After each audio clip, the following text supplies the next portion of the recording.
his first season for Mercedes. George Russell, after winning the sprint yesterday, wins the Sao Paulo Grand Prix on a Sunday. Team! This is just the beginning. George Russell is a Formula One Grand Prix winner, but he's not finished there. Now, in his second year at Mercedes, George is proving why he deserves the chance to fight for more race victories and championships in the near future. And that's not easy when your teammate is a 7-time world champion in the form of Lewis Hamilton. Every single weekend I go out, practice, quali, race, you are directly compared to the greatest driver of all time. I don't think I've ever been pushed in my whole career like I've been pushed in these last year and a half. So to see that I'm swimming and swimming well, I truly believe in myself, the team believe in me, and that's been really down to the fact that I've been teammates with Lewis and held my own.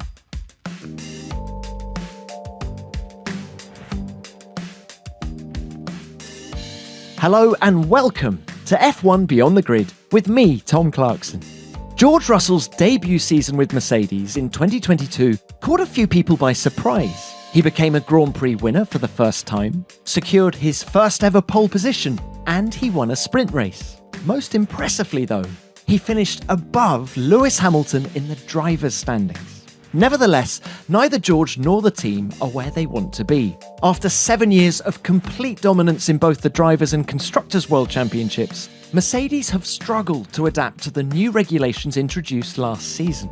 Their car isn't competitive enough to challenge for titles at the moment, but Russell believes in the team's potential and sees no reason why it can't fight at the front again soon. And despite their difficulties on track, George seems to be in a really good place mentally. He tells me how Fernando Alonso inspired him to adopt a different mindset and approach to Formula One. George also talks about how his new hobby of free diving helps to keep his racing senses razor sharp. We discuss his relationship with Mercedes team principal Toto Wolff, his friendships with the other drivers, what it's like being compared to Hamilton at every race, and much, much more. I hope you enjoy our conversation. George, great to have you back on the show. Thank you very much for your time. Thank you. Now, we're talking on the back of Singapore, where everything went so well until that last lap.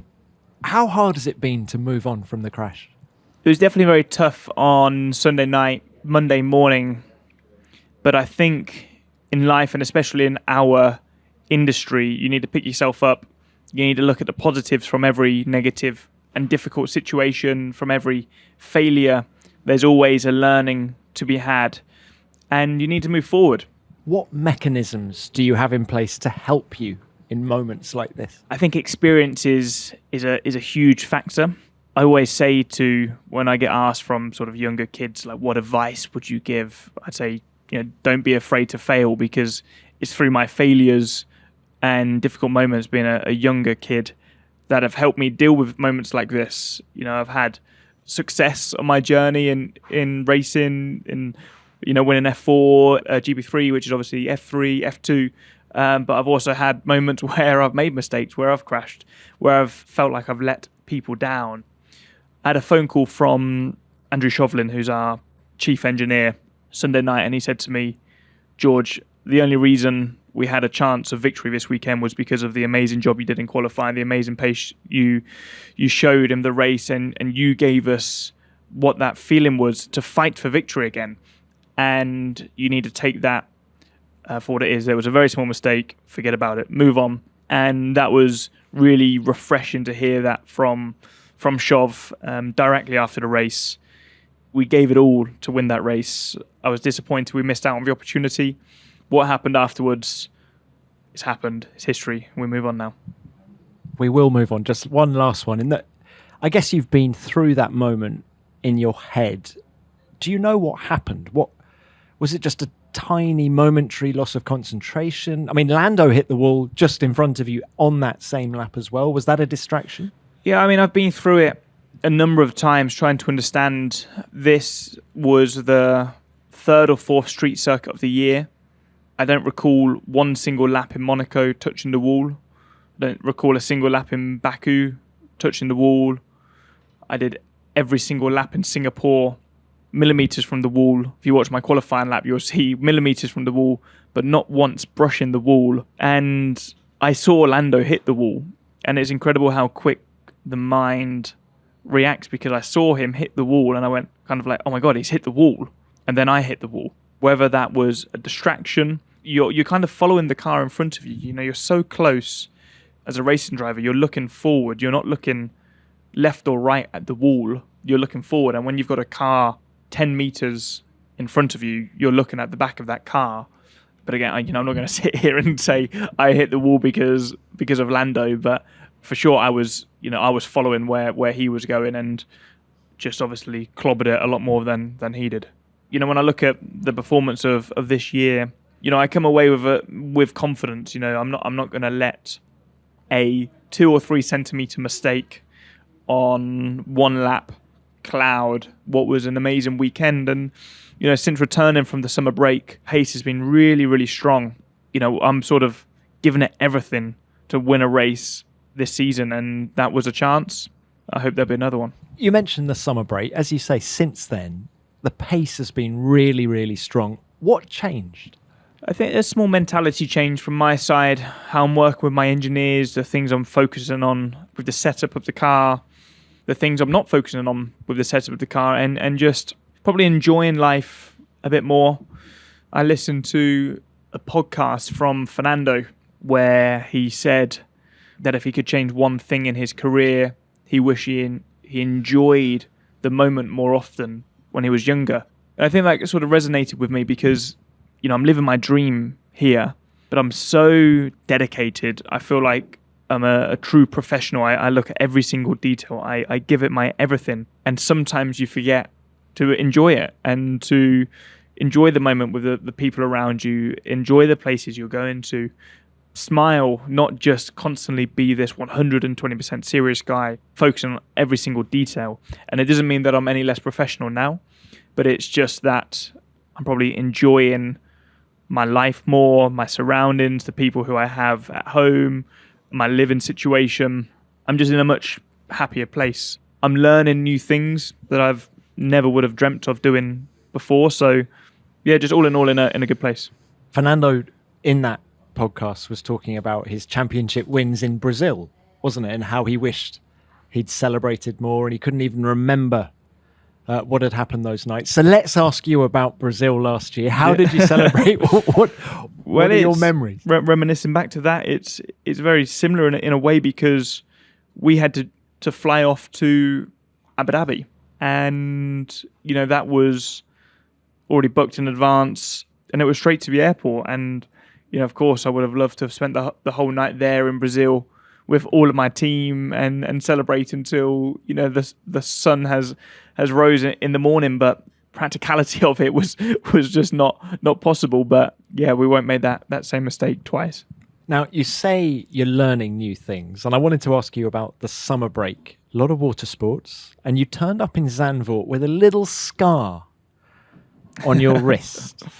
I was talking with Toto before the break, and I said, you know, I want to try this and try that. And Toto's one who does a lot of activities, but I think he always, like, when it comes to, he sort of lets Lewis get away with it, but when it comes to me, he's like, no, you got to be careful of this. And, you know, if you jump on that foil board, you know, really good chance of hurting yourself. If you go skiing, you know, is, you know, really, really good chance of hurting yourself. And he's totally right.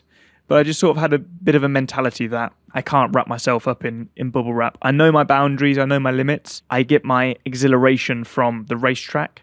So any additional sport I would do it to my level, but I'm not going to push the boundaries of whatever it is and risk an injury. But yeah, long story short, I was learning to foil board in Spain, and so that's the sort of surfboard with the foil beneath, and it sort of floats on the surface. And yeah, on my first day, I did fall off, and the foil caught my wrist and sliced my wrist open a bit. So yeah, a few bruises and Did you ring Toto? No, I didn't let him know, but he just sent me a photo that he broke one of his bones on holiday, so I kept him posted. It's interesting that Toto wants to advise and nurture you like that. Do you think your relationship with him is different to Lewis's? Is it almost paternal towards you? I'm not too sure, to be honest. I think obviously when Lewis and Toto were acquainted, Lewis was already, world champion. He was already this mega star.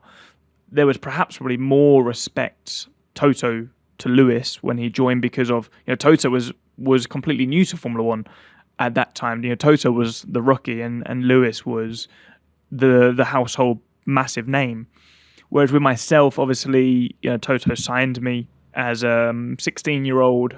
They've always, I guess, nurtured me along my way, advised me, helped me reach, my full potential. And I guess, to a degree, you could be right. But I think our relationship now has gone more from, I'm not going to say paternal figure, but I'd class ourselves as more friends now. And also with Susie and Carmen, my girlfriend, we've got a really great relationship. We spend a lot of time together, doing activities together, dinner together. We see them all the time. So, he's my boss, but he's also a friend. Do you see them all the time in Monaco? Yeah, all the time now. So we live probably 200 meters away from each other. We go to the gym together, coffee together daily. Sounds quite intense. No, because we don't really talk about racing, to be honest. We're learning to free dive together at the moment. We actually went with Lewis as well on our first experience into the water. I'm a kid from the countryside in the UK. The water or water sports or activities were never a thing where I was from, and suddenly this life has exposed me to so much, which I'm so grateful for. And learning to free dive I didn't even know what free diving was a couple of years ago, and it's such a beautiful life down there in the water, and it's probably the best disconnection I've ever had from life, and you're just solely focused on your breathing, on the surroundings, on the sea life, and it's really beautiful, and I just really, really enjoy it. So only 2 years ago, I would have never have even expected to be doing things like this. Have you watched The Deepest Breath? Yes. This is weird because I literally saw it 2 nights ago. Wow, okay. And little did I know that I was prepping to speak to you. I mean, they are extraordinary people. Absolutely. Going down to 100 meters. How deep can you go? Mine's nothing to brag about at the moment. So I'm learning more to not to go too deep, but once I'm down there to look around and spend more time under the water rather than continuously pursuing a deeper depth. Toto, on the other hand, is can he go deep? He can go. I'm not gonna reveal his numbers. But come on, people listening want stats, right? How long can you hold your breath? Yeah, I mean it's not fantastic. So far with little practice, I think it's just over 2 minutes. So I'm hoping, since I've learned a few new techniques, that I can extend that a lot. But what's the technique? I'm fascinated. Well, I'm not too sure, to be honest. The chap who's helping us, our instructor, who is actually a world record holder, I think his dive was 123 meters 15 years ago, is just doing these box breathing. So it's basically inhale for 4, hold for 4, out for 4, hold for 4.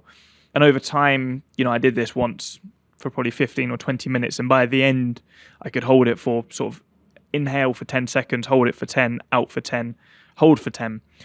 And it got me thinking, because in the race car, you're strapped in, you've got the belt around your waist, around your crotch, over your shoulders. You can't really breathe because the belts are so tight. You can't take those deep breaths, and our heart rate is running through the roof from the heat inside the cockpit, the physicality of driving the car, the mental fatigue.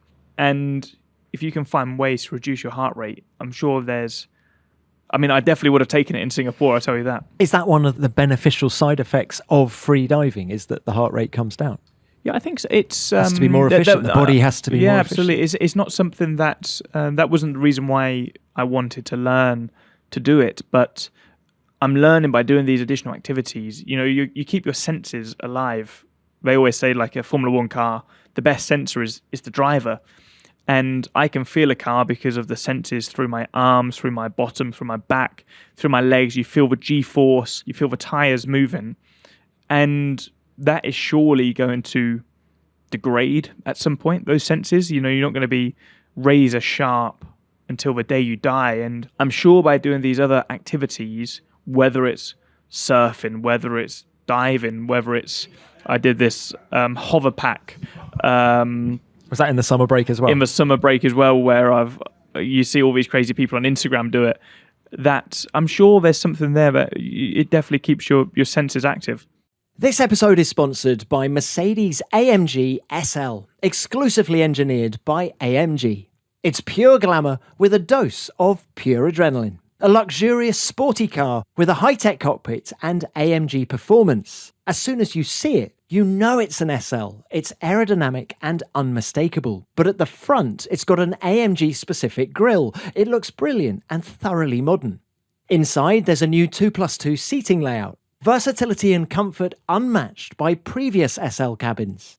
The driver and passenger get multi-contour seats with power adjustment, heating, ventilation, and even active massage. And in front of your eyes, a next-level AI-powered infotainment system on a gorgeous 11.9-inch portrait screen that can be electronically tilted to reduce glare and enhance ergonomics. Now let's talk performance. This is the first SL exclusively built by AMG, and each bi-turbo V8 engine is handcrafted. It's a high-tech, high-torque powerhouse. And it's got the aerodynamics to match, a multi-stage rear spoiler to help minimise drag, emphasise downforce, and heighten your enjoyment behind the wheel. It's the icon in a whole new light, the Mercedes AMG SL, exclusively by AMG. Test drive the AMG SL today at your local authorised Mercedes-Benz dealer or learn more at mbusa.com/AMG SL.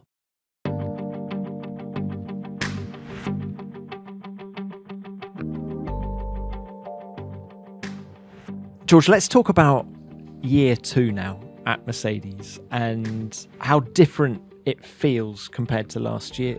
I mean, feet properly under the table now. Is it a noticeable difference for you? I've always felt part of the family at Mercedes. There was never a doubt of our future together. This was always the plan to be a part of Mercedes.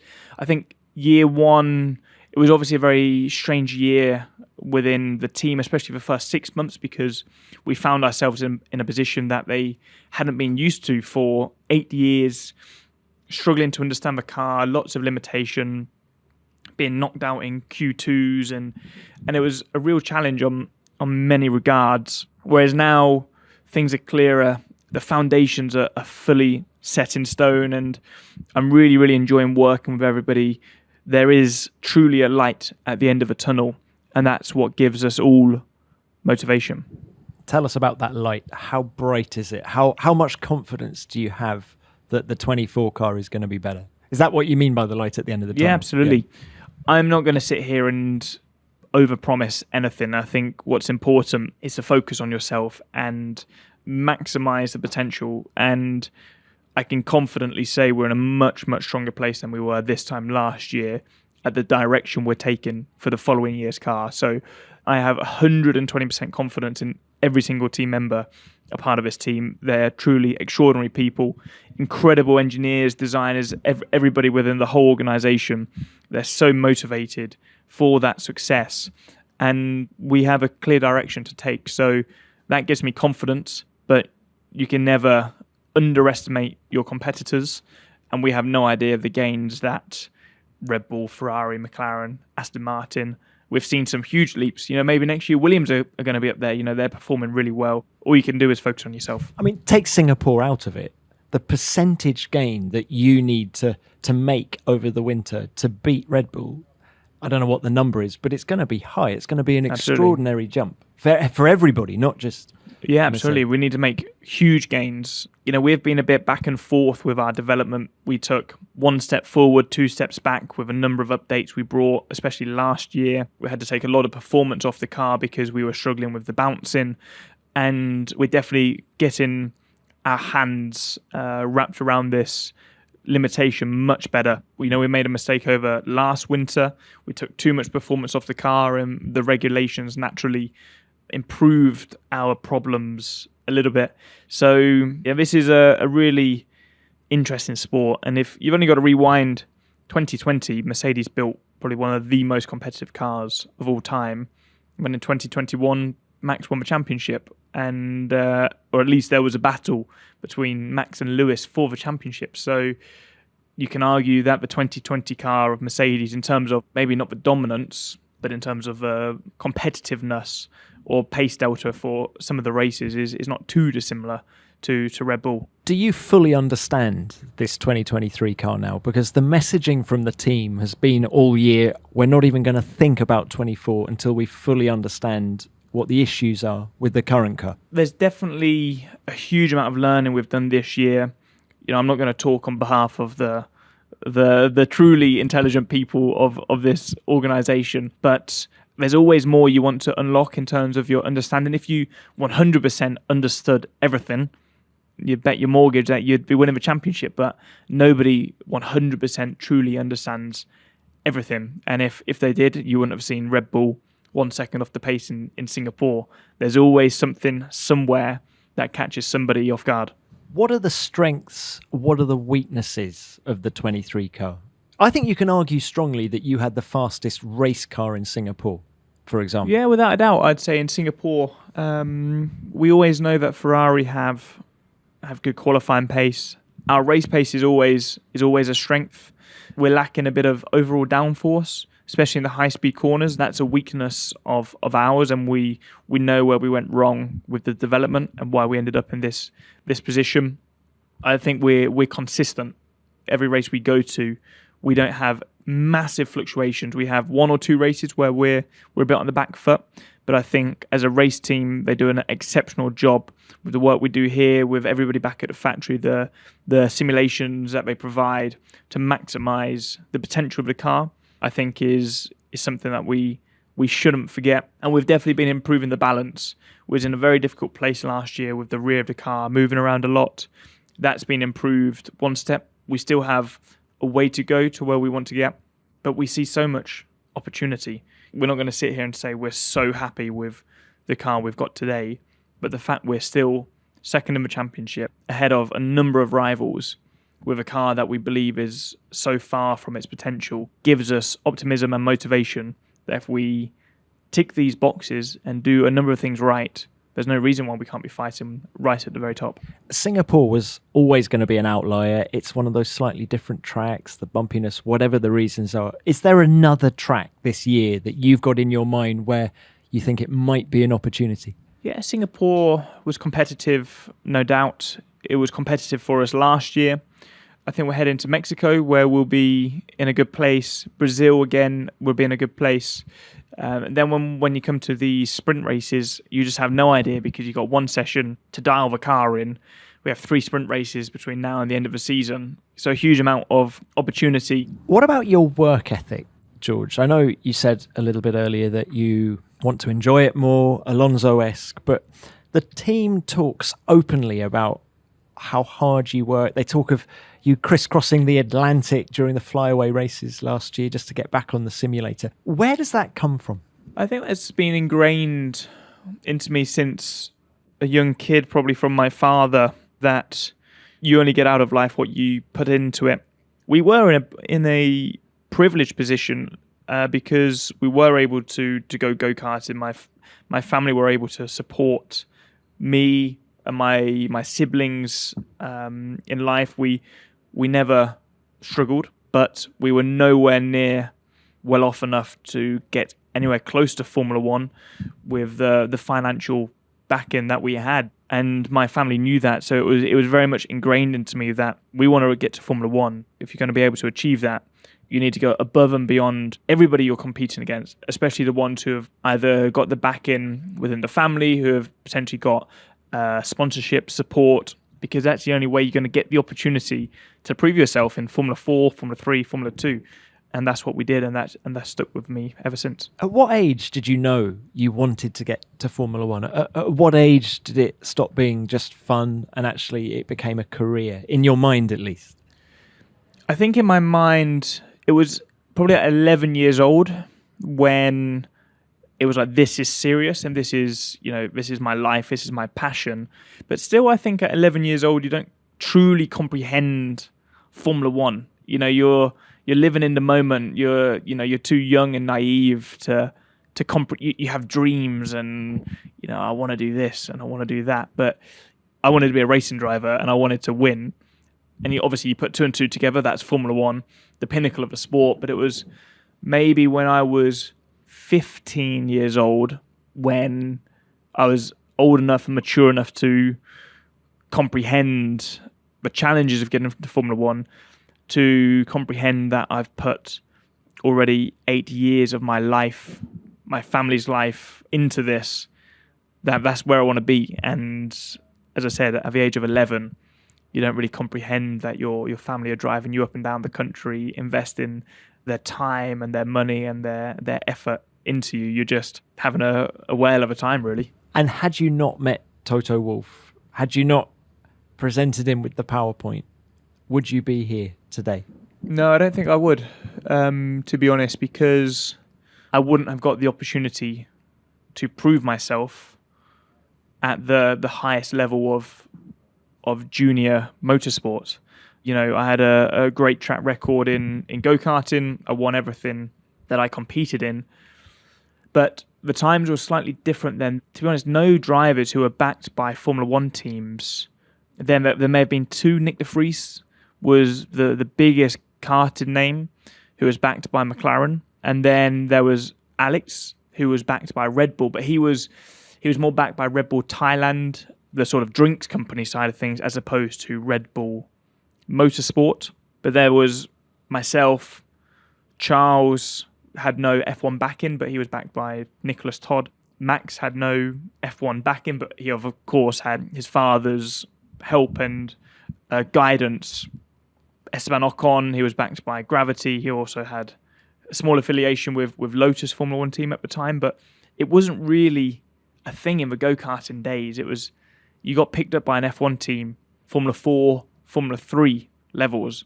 So had I not been picked up by Toto in the end of my Formula 4 season, I wouldn't have got the chance to prove myself in Formula 3 and Formula 2. It's so mad, isn't it? All those names you've just listed, you were racing at the age of 11. Yeah. And now here you are racing them in Formula 1. It's crazy. It's the pack has come through, hasn't it? Yeah, it really has. I remember all these days of us, running around the karting paddock. We'd stay in the same hotels and just, playing video games together. I remember there's this photo of Charles, Alex, myself, and another driver called Harrison Scott playing a racing game on our iPhones, and that's what we used to do between the sessions. And you'd be kicking a football around, and we were just kids loving racing, living a dream. And here we are. It's pretty surreal to think. How difficult is it for your parents to hand you over, if you like, to the likes of Mercedes? Because you've already touched on the investment, both time as much as anything, that they've put into you. And then Mercedes and Toto pick you up. Gwen was an essential part of all of this. But how difficult was it for mum and dad just to say, all right, here you are, go for it. Good luck, son. Yeah, it was, my parents have always been so passionate for racing, to giving me that opportunity.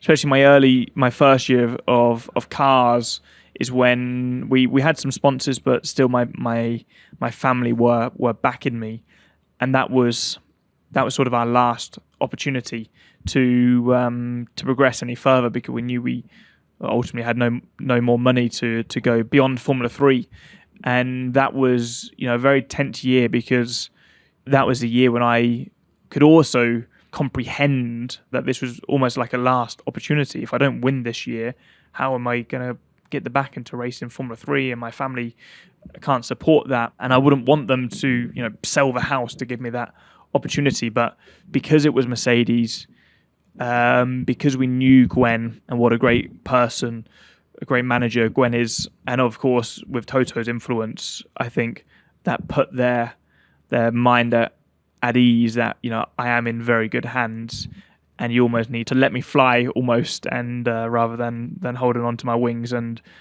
I'm so grateful they did that, and they still they support me every single day. My journey, they watch every single session.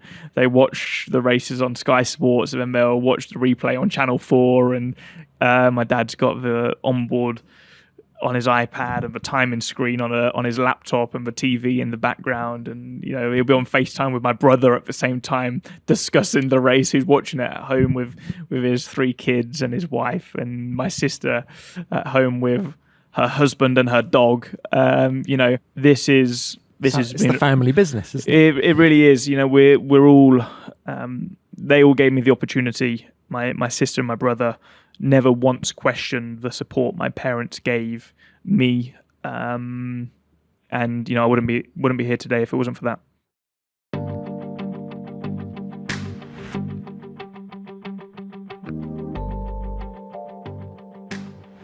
George, tell us about the relationship between the drivers, because it seems to me that there's less tension among the group than there was 25 years ago.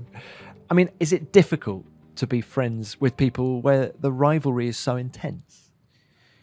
I obviously can't talk for how it was in the past, and obviously the media always like to hype up any sort of rivalry and competition, but there's definitely a clear distinction between when the helmet's on. We're all competitors, we're all animals going after that success. When the helmet's off, there's definitely a mutual respect between all of us.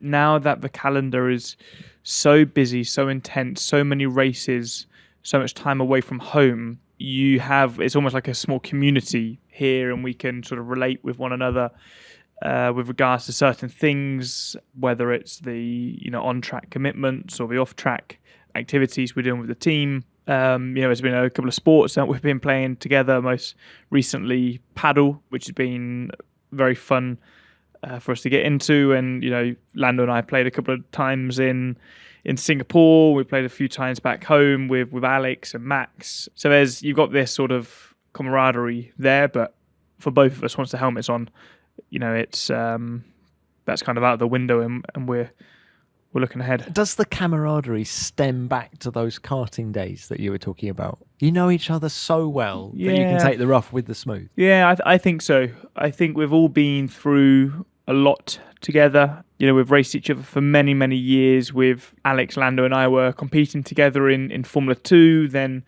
in go-karting, I was teammates with Charles and Alex in the same year, 2011. Spent a lot of evenings together, dinners together, testing, racing together. So you've always got that sort of bond that will always be there, the same way as a friend from school is always going to be a friend from school. And, the likes of Alex and Charles, Max, Esteban to a degree, Lance, they'll always be the guys that we raced against each other when we were younger. Nick and Nick de Vries in the category above, they'll always be those people. I love how quickly you can move on after an incident, and my mind springs back to Baku. Yeah. Okay, you know where I'm going with this, right? Yeah.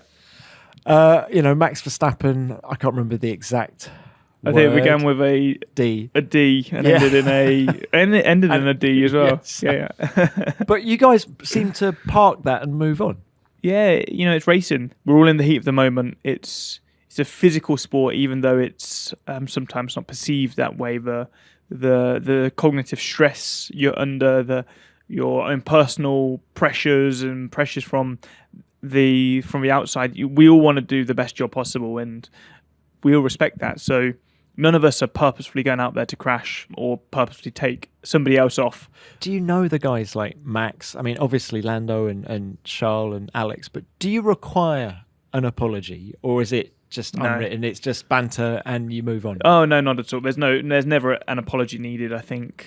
I'm trying to think of an occasion where we've collided on track together, but I don't think there's ever really been one. But it doesn't matter what's been said.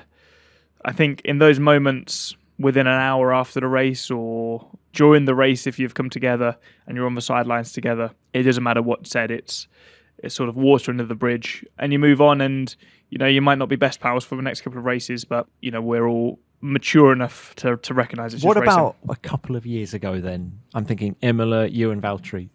I mean, I did give him a phone call, of which he didn't answer. Did you leave him a message? I did. I wanted to. The message was just like, give me a call when you have a moment. But we've never spoken about that crash ever. We've never spoken about when I joined Mercedes. We've never spoken about any of that. Is that because you never speak? No, because by the end of that year, we would bump into each other. We'd have a chat. We'd have a normal chat.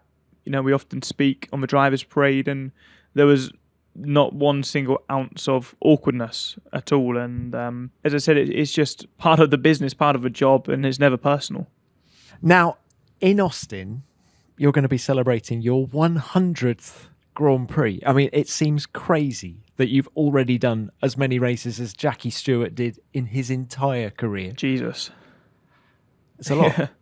Yeah, And it yet I is a feel lot. you're only just getting started. Definitely, I really feel like I'm only just getting started. There's obviously a lot of races per season, so they rack up quick.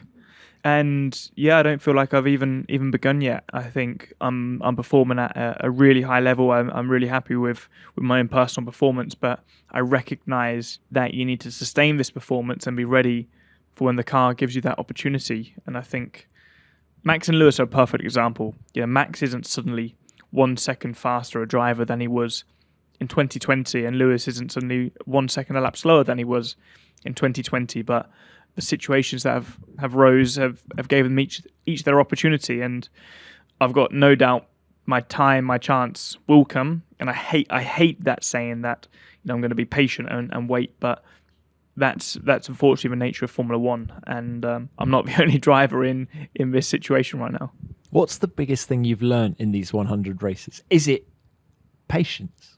Because I think when you were in the junior formulas and I was watching the races, you struck me as a really not impatient, but just wanting to get on with it. Yeah, absolutely. And then I want you things. make it to Formula One, and Yeah, I want things yesterday. I want to have achieved things, you know, today, and I just want to accomplish so much, whether that's professionally or personally. And you know, the people who work with me on a personal level will know that I'm quite, I wouldn't say demanding, but you know, it's like I've got an idea, I want to achieve this, and I want to accomplish that, and I don't see any reason why we can't do that in the coming 2, 3, 4 weeks. And I know when I put my mind to something, I can achieve it. But since coming to Formula One, probably what I've learned in these 100 races is just try and maximize every single opportunity, but you can't do the impossible. You can't, you know, when I was at Williams, you can't win a race in a Williams. So, you know, you got to accept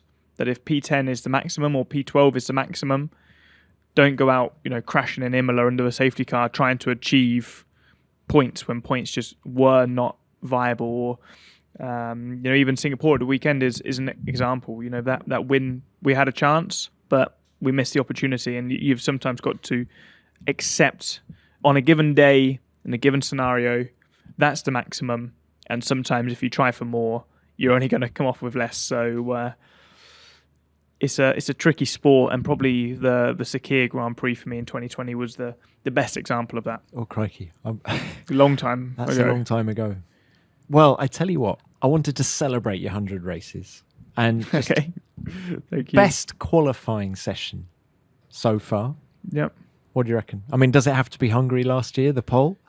No, I think I've had some really satisfying ones, but I would say for the pure joy it gave me afterwards, the P2 with Williams in Spa was, I don't think that can be rivaled for a long time. That was just so huge for the position we were. You know, we were the slowest car on the grid for the previous 2.5, 3 seasons.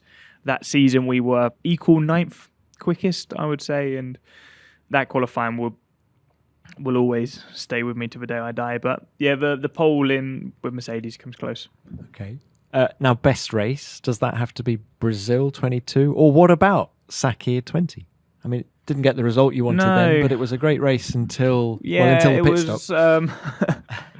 I think it does have to be Brazil because it felt earned. I think Sakir, it all happened so quick, so suddenly. It was almost like too good to be true. And almost if I won that race, I feel like it would have just been too good and I know I should have won the race. We had a puncher, and if it wasn't for the puncher, we would have won the race. There was 20 laps to go, cruising to victory. But I think I maybe wouldn't have appreciated future victories or the victory in Brazil as much as I did, or as much as it deserves, because Brazil, it truly felt earned.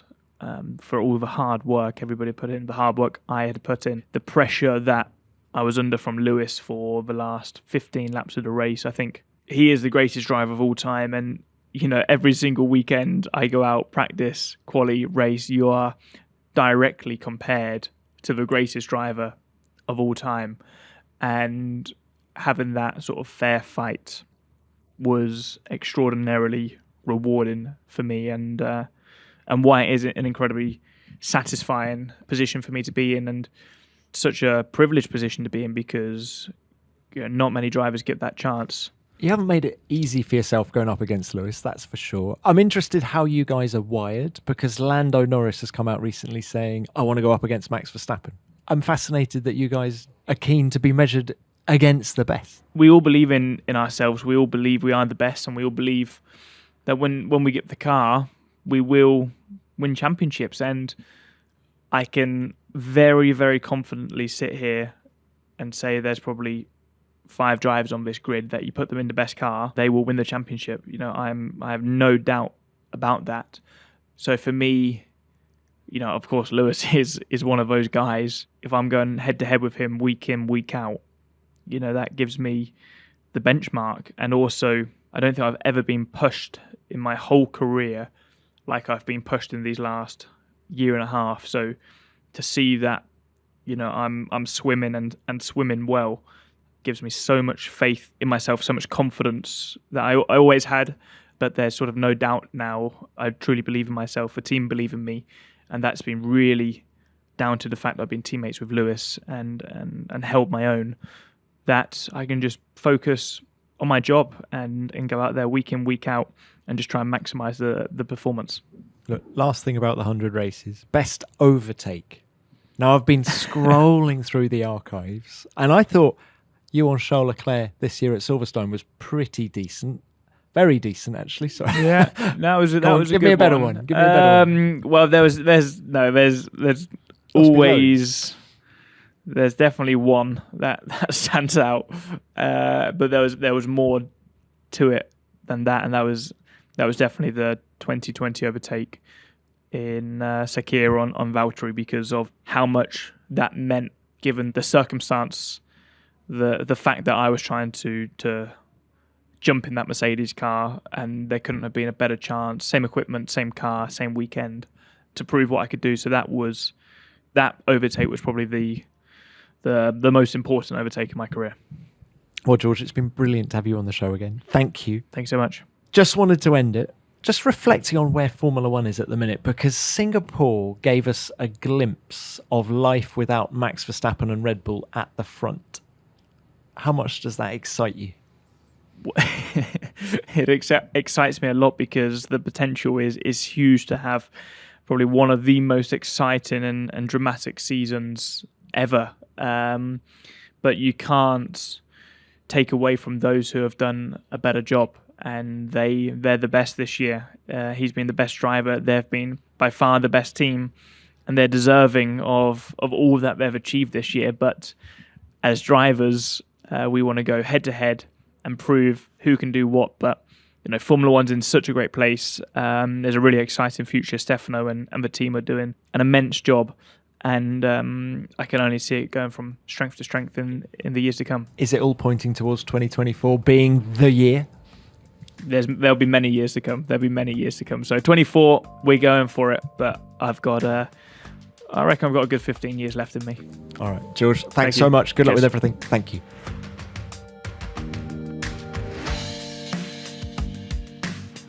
Another 15 years at least, George. I wonder how many more races you can win in that time. But wasn't it great to hear from George Russell? That crash in Singapore must have been an incredibly difficult moment for him. Yet he explained to us so eloquently how he dealt with it, how he moved on. It was very impressive. And now he's about to celebrate 100 races in Formula One. How time flies. Enjoy reaching that milestone, George. And I wish you every success in the future. And thanks for your time the other day when we recorded this podcast. Now, I hope you at home enjoyed that chat. Let me know your thoughts via all the usual means. I'm at Tom Clarkson F1 on Twitter, or you can use the hashtag F1BeyondTheGrid, and I'll read out some of your messages at the end of next week's show. Which, of course, brings me on to what you sent in about Adrian Newey after last week. I loved speaking to the design legend that is Adrian, and judging by your feedback, you enjoyed hearing from him. Here are just some of the messages you sent in. Starting with Jilly GT. What an insightful episode, absolutely superb. So great to hear Adrian's story and his processes. Thank you. Well, thanks for the note. Thank you, Jilly. And what about this from Douglas Mayer? Tom, how lucky are we to have a living legend in Formula One still working in the sport? This interview was everything. It was chocked full of the history of Adrian's amazing career, technical content, nostalgia, driver relationships, behind-the-scenes insight, and human emotion. Bravo. Well, thank you, Douglas. That is a very lovely note. And here's Telstar. Fascinating and very enjoyable insights. I do wonder if what neurodiversities Adrian has as he appears to view, understand, and communicate some aspects of the world different to others. The friction story is a good example and potentially a sliding doors moment in his life. Very good points, well made. Thanks for getting in touch, Telstar. And here's Jaya Lingaman. Adrian is such a humble guy and such an inspiration to be who you want to be and do what you love, no matter what other people like teachers think you should do. Thanks, Jaya. I completely agree, by the way. And finally, let's hear from ex-F1 driver Luciano Berti. This one was one of the best of your podcasts, Tom. Cheers. Well, it's great to hear from you, Luciano. Thanks for getting in touch. I hope you're well, by the way. It's been a long time. Now, we had so much feedback about this episode, and I could continue reading your messages all day.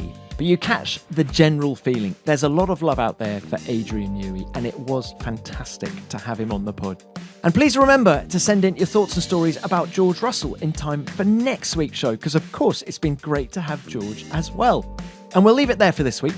Thanks for listening, and please do check out F1 Nation's preview to the Qatar Grand Prix with me, Natalie Pinkham, and Pedro de la Rosa. It's available wherever you get your podcasts. And of course, I'll be back next week with another great guest from the world of Formula One. But for now, F1 Beyond the Grid is produced by Formula One and Audio Boom Studios. Until next time, keep it flat out.